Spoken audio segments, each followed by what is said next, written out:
Salut les dissidents! Aujourd'hui, on se retrouve pour le résumé du best-seller Père riche, Père pauvre, écrit par Robert Kiyosaki. Si tu veux découvrir les secrets de la richesse, reste jusqu'à la fin de la vidéo, et qui sait, tu verras peut-être ton patron dans quelques mois. Avant que la vidéo ne démarre, si jamais celle-ci te plaît, je t'invite à la liker et à la partager à tes amis pour qu'ils puissent en profiter. En plus, ça me fera super plaisir. Allez, je vous laisse pour la suite de la vidéo, bonne continuation. Le petit Robert avait deux pères. L'un était titulaire d'un doctorat, l'autre n'a même pas eu le bac. Les deux avaient une vision totalement différente de l'argent.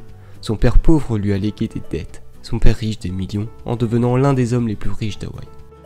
Pourtant, aucun d'eux n'a commencé sa vie en étant riche ou pauvre. Les deux pères s'accordent sur un point, l'éducation est importante. Cependant, l'un lui disait comme beaucoup de familles, travaille dur à l'école, et tu pourras obtenir un bon job dans une grande entreprise. L'autre pensait que l'éducation financière était le plus important et permettra au petit Robert de devenir riche. Le problème, c'est que l'éducation financière n'est pas apprise à l'école, ni à la maison. Nos parents nous apprennent à devenir pauvres, ce n'est pas par manque d'amour, c'est juste qu'ils ne savent pas comment faire autrement. Il faut donc se tourner vers les livres et apprendre de ceux qui sont devenus riches pour augmenter notre intelligence financière.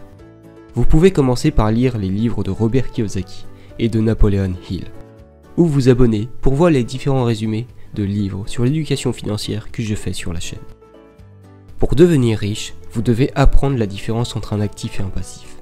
Un actif, c'est quelque chose qui vous rapporte de l'argent, qui rentre de l'argent dans vos poches. Un passif, c'est quelque chose qui vous coûte de l'argent et ne gagne pas en valeur avec le temps. Prenons quelques exemples d'actifs et de passifs. En fait, tout peut être un actif ou un passif. Une voiture engendre de nombreux coûts, le carburant, les réparations, l'assurance, c'est un passif. Mais si on l'utilise pour travailler, comme les taxis, elle nous permet de gagner de l'argent et devient un actif. C'est pareil, si vous êtes commercial et que vous arrivez à un rendez-vous avec une belle voiture, votre client se dira « c'est avec lui que je dois faire affaire ». Votre voiture est devenue un actif. Un autre exemple est l'immobilier. Beaucoup considèrent leur résidence principale comme leur plus gros investissement. Mais c'est en vérité un passif. D'un autre côté, si vous louez votre maison, ou si vous achetez des biens immobiliers pour faire de la location, cela devient des actifs qui mettent de l'argent tous les mois dans votre poche. L'argent que vous gagnez par mois n'influence pas le fait que vous alliez devenir riche. Vous pouvez très bien gagner beaucoup d'argent et tout dépenser dans des futilités, et finalement, il ne vous restera rien à la fin du mois. Ou vous pouvez gagner peu d'argent, mais l'utiliser convenablement pour qu'il travaille pour vous.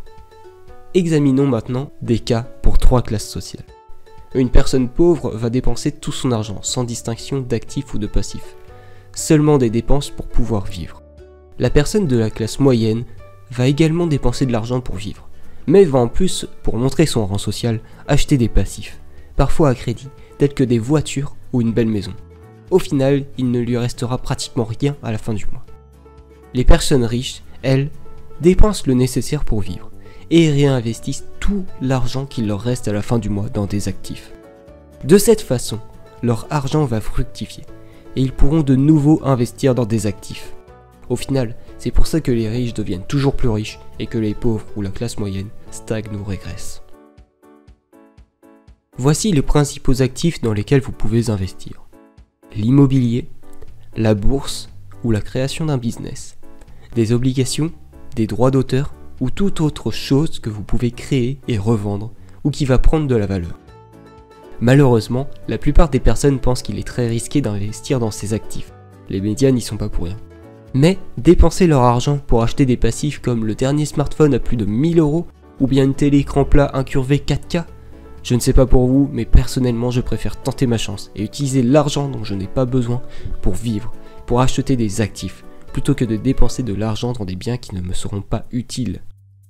En plus, même en cas d'échec, vous aurez augmenté votre intelligence financière, qui vous permettra de devenir plus riche avec vos prochaines opérations gagnantes.